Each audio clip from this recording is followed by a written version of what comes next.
I just love cheese. Like, who doesn't love cheese? Stupid people. That's who.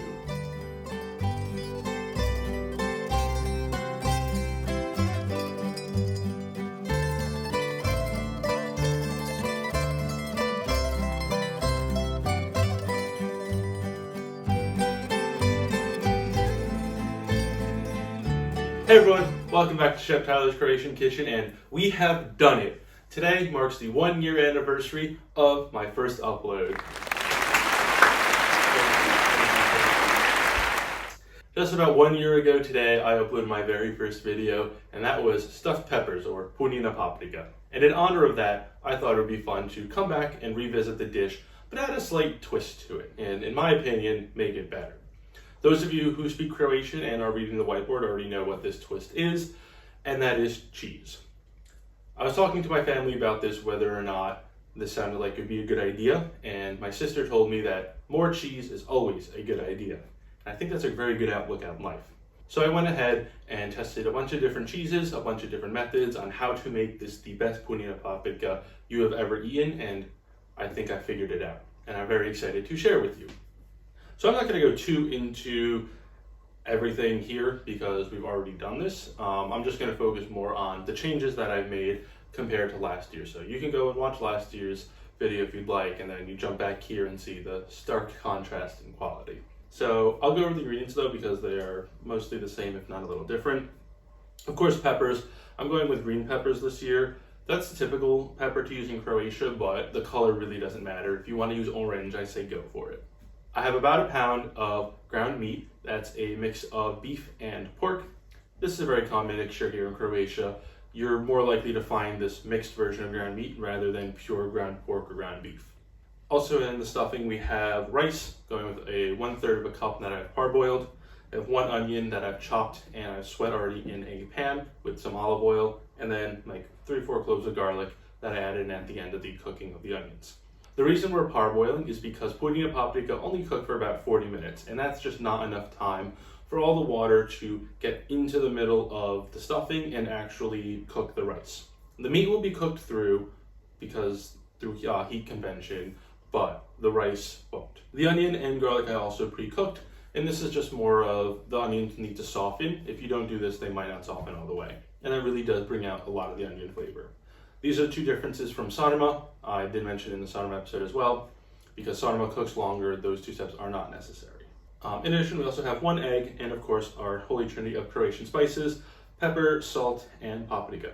I actually have the right paprika this year. Last year I accidentally bought the spicy flakes, and this year we have the sweet powder. Because sweet paprika is leagues better than spicy. I do not like spice. We'll be cooking in olive oil, and this is a new bottle.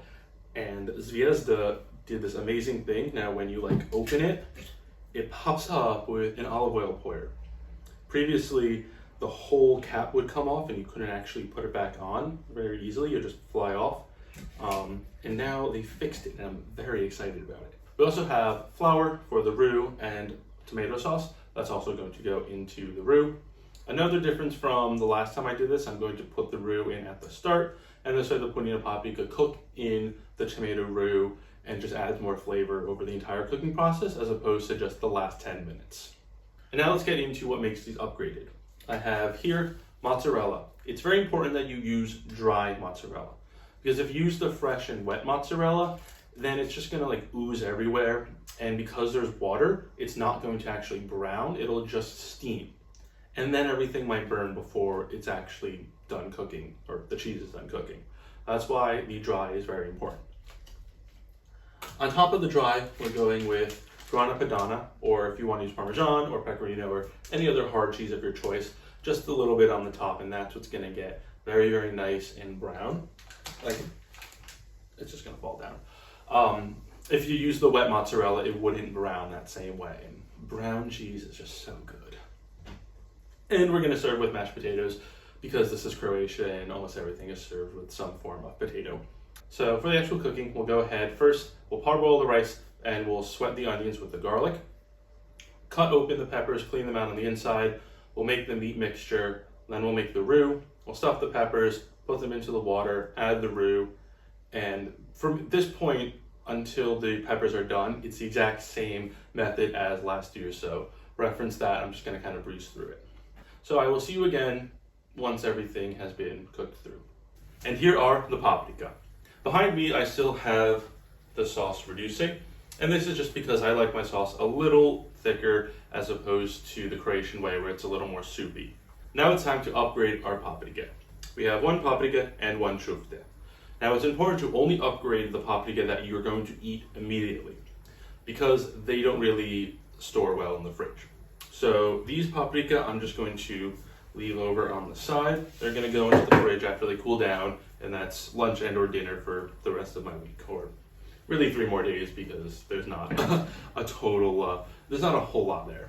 So this part is super simple. We're just going to take the pepper and cut it in half. And of course, we'll do the same with the ćufte. So we do want some aluminum foil, so I have that down here.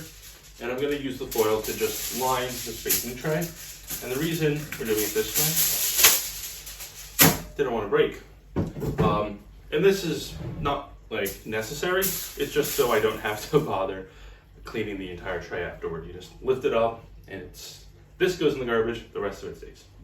So 2 paprika go there, and 2 like such. So when you're doing this with your leftover paprika, just put them in the microwave for about 2 minutes because they're only going to be under the broiler for about 2 minutes, and that's not enough to heat it all the way through. If you put it in the microwave beforehand, that gives it some extra time to warm all the way through. Then this is just for leftovers. Obviously this is totally warm and hot now. That being said, make sure you turn your broiler on. So for this part, we're going to take our mozzarella, the dry mozzarella. Let's just open that up real quick. And we want to just cut thin-ish pieces of the mozzarella off. So once again, with our knife, we'll just make maybe like a 1/4 inch thick slices. And since I have 2 halves, I think I'm gonna make a little thick, that's fine. Yeah, so the size of the mozzarella, it fits that 2 of them can go on top of the pepper. Actually, I want to cut this a little bit because this one's a little thick.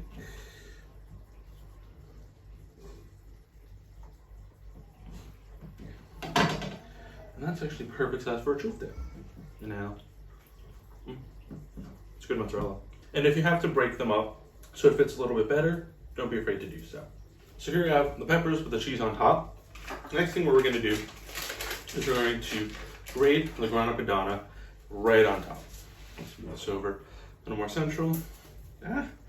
Truth that fell over. There we go. We're just going to grate on top. Ooh. At this point, however much cheese is really up to you, but remember the wise words of my sister, more cheese is always a good idea. So we do have a lot that's fallen off, that's fine. I'll just go in between peppers and consolidate the cheese that has fallen and just put it back on top. You want a relatively even layer of cheese, but remember, more cheese, always a good idea. Except if you're lactose intolerant, then maybe more cheese is not a good idea. But I'm lactose intolerant and I really don't care. Also, I'm not like super lactose intolerant to the fact that I can't like eat any dairy, hence all of this. It's just like milk I can't have, which is quite nice. Because I don't like the taste of milk anyway. I'm not one of those weirdos that thinks like milk is weird, but I just don't like the taste. All right, this looks pretty good. We're not gonna get all of it. And if you do, like, if you can't get all the cheese, you could also just push it together. So then that way when it is in the oven, it like globs together and gets really nice and crispy, like homemade cheese crisps. So I'm just waiting now for the broiler to come up to temperature. And you wanna have the rack situated so it's about 2 to 3 inches below the broiler. And I don't mean this part, I mean the top of the peppers should be about 2 to 3 inches below the broiler. Once you put it in, make sure you keep an eye on it because this can burn really quickly. It's really high heat rating on top and we're really just trying to melt the cheese on top. So just keep an eye on that.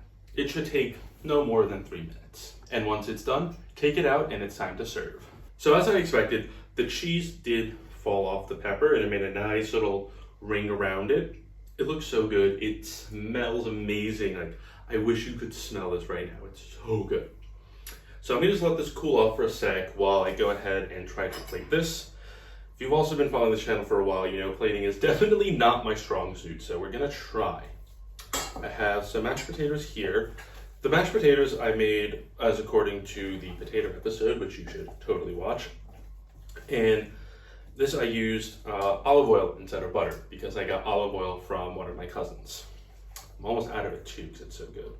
I'm just take a nice healthy portion, put it in the center. The extra puff, because I want to make it look like, you know, kind of presentable. Little bed of potatoes. All right. Sure. This is the sauce. It's reduced. I'm going to do that. I'm going to do that last. So let's just.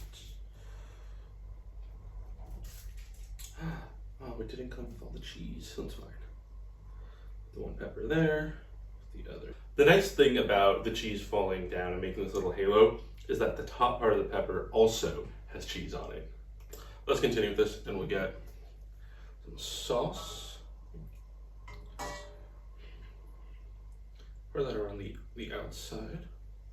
So it kind of looks like a moat.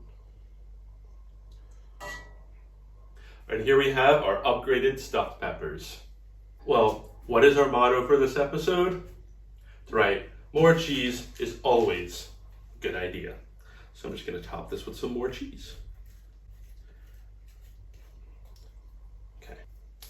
Well, I don't think we can delay this any longer. I'm so excited.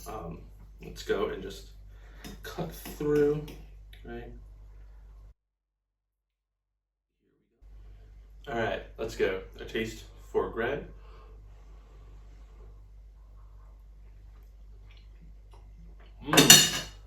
Oh my God, this is so freaking good.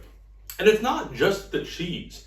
Yes, of course the cheese makes it better, but the peppers are so tender and they still kind of hold together. And then the whole meat, like the flavor from the peppers and the paprika just melding together and the cheese just accentuating everything and really brings it together. Like, this is so good. And let's obviously some potatoes. You can never go wrong with mashed potatoes. Like, this is the perfect meal. This is so good. And it's a cold, rainy day. That's exactly what you want. And cheese. Who does not love cheese? This is, ooh. I love this. So good. So good. Putting that paprika are already good, but this just brings it to a whole nother level. You have to try this your next time you make stuffed peppers. I love it so much. So this was our upgraded version of stuffed peppers. If you liked what you saw, please hit like and subscribe. And here's to another year. Dobak Tech.